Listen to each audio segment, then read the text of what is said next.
2026 ඉන්දිය premier league තරඟාවලියේ ක්‍රීඩක වෙන්දේසිය අද එක්සත් අරාබි එමිරේට් රාජ්‍යයේ අබුඩාබිහිදී පැවැත්වුණා.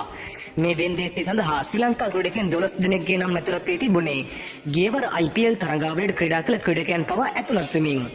ඒ අනුව ක්‍රීඩක වෙන්දේසිය ආරම්භ වුණයින් පසුව පළමු ශ්‍රී ලාංකේය ක්‍රීඩකයා විදිහට වෙන්දේසි ගත වුණේ වනිදු හසරංගයි. ඒ අනුව ඉන්දිය රුපියල් කෝටි 2කින් ආරම්භ වූ වනිදු හසරංගගේ ලාංසුව කෝටි 2කට වනිදුව මිලදී ගැනීමට ලක්නෝ සුපර් ජයන්ට්ස් කණ්ඩායම සමත් වුණා.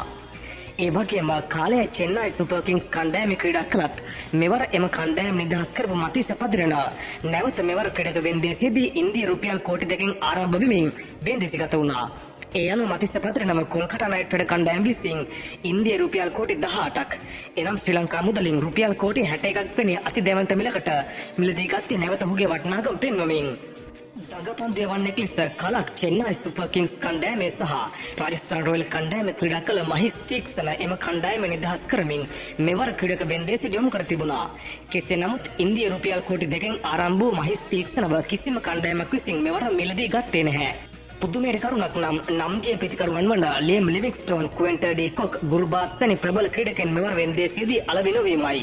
නමුත් ඉන්දිය ප්‍රීමියර් ලීග් වෙන්දේසියකින් මිලදීගත් මිල අධිකම විදේශ ක්‍රීඩකයා ලෙස ඔසී ක්‍රීඩක කැමරන් ග්‍රීන් කොල්කතා නයිට් රයිඩර් කණ්ඩායම විසින් ඉන්දිය රුපියල් කෝටි 25 ලක්ෂ 20කට මිලදී ගත්තා. ඒ ශ්‍රී ලංකා මුදලින් රුපියල් කෝටි 85 ලක්ෂ 70කට ආසන්න අති දැවැන්ත මුදලකට.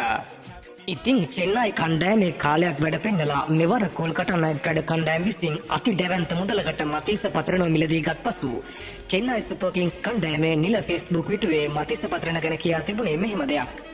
පති ඔබ තරුණ පරම්පරාවට දිගටම ආස්වාදයක් ලබා දෙනු ඇත යන්නයි.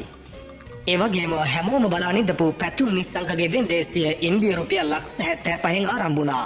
ඉන්පසු කණ්ඩායම් කීපයක් අතරම එක දිගට ගිය වෙන්දේසියකින් පසුව පැතුම් නිස්සංකව ඉන්දිය රුපියල් කෝටි 4කට දිල්ලි කැපිටල් කණ්ඩායම විසින් පැතුම් නිස්සංකව මිලදී ගත්තේ ඔහුගේ මංගල IPL තරඟාවලියට පැතුම් නිස්සංකව සූදානම් කරමින්.